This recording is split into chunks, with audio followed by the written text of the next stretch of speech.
one ka anyị nwee ike gbapụ ya ọsọ n'ihe ndị ọzọ anyị ji n'aka. O nwere ụmụaka atọ anyị tinyere na Facebook ma ebe a bụ ndị this man a na-akpọ Bedicos ji kọntraktị ịrụ IICC anọ na warehouse jere ma arrest tụbaga ha na Tiger Base for 2 months. And so ụmụaka ahụ Chineke mebere ha pụta. They came to me and they came to our office because anyị wụ ndị human right. Anyị anaghị arụ ọrụ a ka ọ masị gị.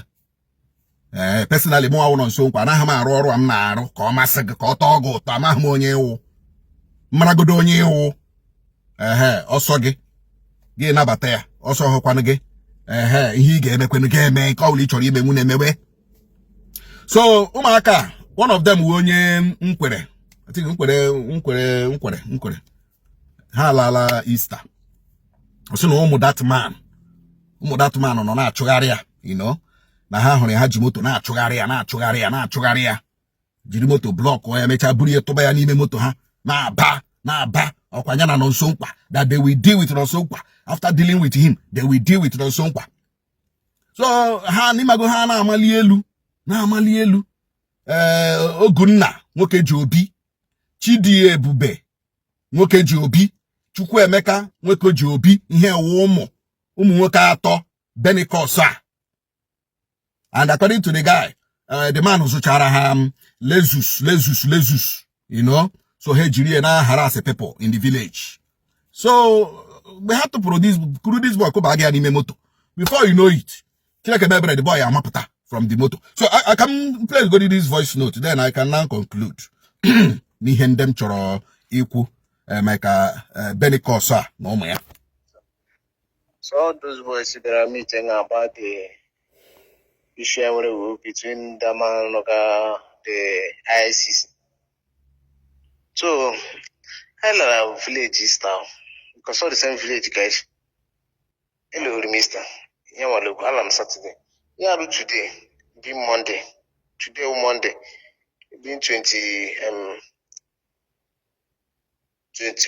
April. Bona ebe welcome I come charge my phone. We got power bank come there. Na say lele. But my friends na kore na road there. So the second son, the man potawa, ako, some bike na moto. Say why I'm bike na moto. Yeah, some bike na moto. Say why I'm bike na moto. Cause I push him bike inside the moto. Yeah, lock shut the door. Some nam mete share my phone. Say why I'm changing my phone. Also mete my phone. Say why I'm changing my phone. Ukuri a more than 7. God will be the born a moto. So more or less I'm to mom near my phone. Because when they all show and they all from over there. Because I have from over. So I make it here.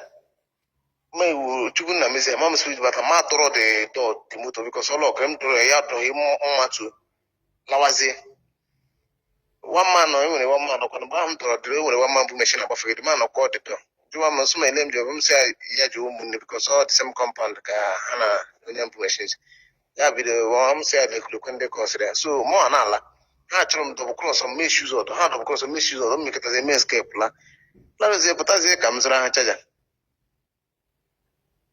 Hello, I'm looking. Last one, the man of Paham, which is unique on the cop walkie. He be look at Homog, Kwame, a bit of Aquame, Mitaso, the Mugabuna, Russian, Namatamam saw Habo Lawazi, that a procum in the process in the toss of the Bessie. Highly lazy possible, Hazimog. If it is a about that, if it is a cost of every Jews here. Man, like God, don't happen as a point. So, my dad, no young that guy, Pruin or some command palm at the man away. Offer him a time.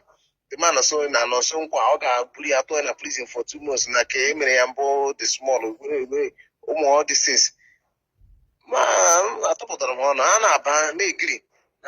We tell me, I give them Mitai, no, I'm a Mitai, face on Sonko, even no Sonko say, I got free, all of free, no give a cake on. Young Hagri since today. I'm some way here in case tomorrow. Okay, home, man about Lesus, Haton, Ozora, Halesus, Olesus Canaba, Ash call about with your food, Copana Baga Black. Ishola notice ma ọ gịnị dị ka Lexus 350 ka ọhịa ihe ụmụ ya na-agba because mama ha ma ọ sendịziri ha bịa gbuwe mmadụ ma ọ gịnị ka ọ sendịrị m ya bịa mere ha ejicha m egbe taa n'ime moto ha ticha m rọdụ ndị a tụrụ ọnụ m na ma wijo na moto ka ha bịa gbu na m ha bịara igbu onye aka erocha ha bịara ịchụ onye na-enweghị onye nwere ihe mmawo Chineke m na-efe Chukwu okike abịa ma ọ dị mma akwụna anụla ya ihe m ji ekwu okwu awụ ka ndị Imo dịkwa awe ma nọ nso nkwa ọkụ ekwe ndị Imo ọkụ ekwe ndị Igbo enwe ha ihe ọbụla mere nọ nso nkwa emetụla ndị Imo metụ ndị Igbo so ọfishali ugbu a ka ụwa niile nụ ya ihe ọbụla mere nọ nso nkwa Ogunna nwoke ji Obi Chidiebube nwoke ji Obi Chukwuemeka nwoke ji Obi na mpaha Bennett nwoke ji Obi ihe ọbụla mere nọ nso nkwa jidenu ndị a ha wụ ndị nkwere ihe ọbụla mere nọ nso nkwa because the threat is now iwe wega ha that na nọ nso nkwa is fighting for justice na ịkpọrọla ụmụaka poor people tụbaga ha na Tiger Base ha nọ there 2 months under intense pain and suffering ha pụta bịa to human rights kọrọ anyị ekwuo ya ka ụwa nụ for instead of you to take correction instead of this man to take correction ye di ụmụ ya a threat na ga nọ nso nkwa Bennett nwoke ji Obi peka ma gị ma ụmụ gị unu epeka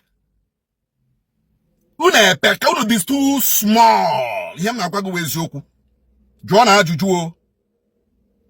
ajụjụ o ọwụ nwa ego kọntraktị e nyere gị iji arụ ICC ka iji eko jụkwa ajụjụ elelikwa nwa ite ya agbanyụ ọkụ eleli anwụ ite ya agbanyụ ọkụ ahịa m si ka m kwuo eziele m ozi a dịka Chukwu okike abịa mashishi m zie ya onye nwere ntị ya nọrọ ndewonu